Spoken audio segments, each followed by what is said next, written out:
పాలకుర్తి నియోజకవర్గ ఎమ్మెల్యే యశస్విని రెడ్డి ఇన్ఛార్జి ఝాన్సీ రెడ్డిని విమర్శించే స్థాయిని బీఆర్ఎస్ నాయకుడు మాజీ జడ్పీటీసీ శ్రీనివాసరావుకు లేదన్నారు. పాలకుర్తి తాజా మాజీ విరమనేని యాకాంతరావు సోమవారం వారు మీడియాతో మాట్లాడారు. శిలాఫలకాల గురించి మాట్లాడడం నీ దిగజారుడు తనానికి దర్శనమన్నారు. గత బీఆర్ఎస్ ప్రభుత్వంలో మంత్రిగా ఉండి కమిషన్లకు కకృతిపడి పాలకుర్తిని అభివృద్ధి చేయలేని అసమర్థుడు మీ నాయకుడు ఎర్రబెల్లి దయాకర్ రావు అని విమర్శించారు. పిచ్చి పిచ్చి మాటలు మాట్లాడితే రాజు చౌరస్తాలో తరిమి కొట్టడం ఖాయమని హెచ్చరించారు. వారు చెప్పడం జరిగింది. అప్పుడున్న నాయకులు ఆ శిలాఫలకాన్ని తొలగించి వాళ్ళ పేర్లు పెట్టమని చెప్పిన నాయకుడు మర్చిపోయినవా? ఇదే క్యాంప్ ఆఫీస్లో రిలీవ్ మీటింగ్లో కూడా లగాపురం నాయకులు వచ్చి మాట్లాడింది నువ్వు మర్చిపోయినవా? నీకు అవివేకం ఎక్కువైపోయి కాంగ్రెస్ పార్టీ గురించి ఎమ్మెల్యే గురించి మాట్లాడుతున్నావు.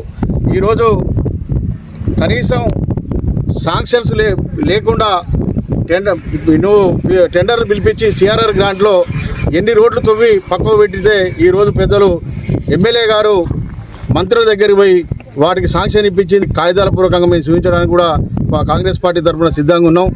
నువ్వు ఏదో ఇంత మనిషివి ఇంత ఎత్తు పొడుగును అని చెప్పి ఏదో నోటుకు వచ్చినట్టు మాట్లాడితే పాలకుడు సెంటర్లో ఎవరు ఊరుకోరు. నీకు రాజకీయ అవగాహన లేకపోతే తెలుసుకొని మాట్లాడు. ప్రతిసారి కాంగ్రెస్ పార్టీ మాట్లాడుతున్నావు బిడ్డ. నీకు ఈరోజు ఇలా ఈ తెల్లంగా వేసుకొని తిరుగుతున్నావు అంటే స్వర్గీయ శ్రీనివాసరావు గారు కాంగ్రెస్ పార్టీ భిక్షతోనే నువ్వు ఈరోజు రోడ్డు మీద తిరుగుతున్నావు.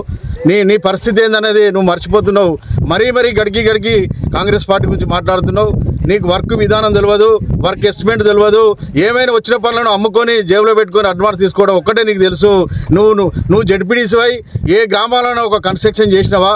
ఏమైనా లైట్లకు 40% తీసుకొని లైట్లు వేసినంత మాత్రాన నువ్వు పెద్ద లీడర్ అని ముడుతున్నావు. నువ్వు మా సర్పంచ్లకు అప్పుడున్న పరిస్థితిలో సర్పంచ్ ఎంపీటీసీలకు వచ్చే ఈజీఎస్ నిధులను మళ్లించి మీరు ముగ్గురు ఒక్కొక్కరు 60 లక్షల రూపాయలు అమ్ముకున్న చరిత్ర మీది. ఈరోజు వర్క్ చేసిన వాళ్ళు వాళ్ళాగుతున్నారు. దేనికైనా మేము సిద్ధంగా ఉన్నాం.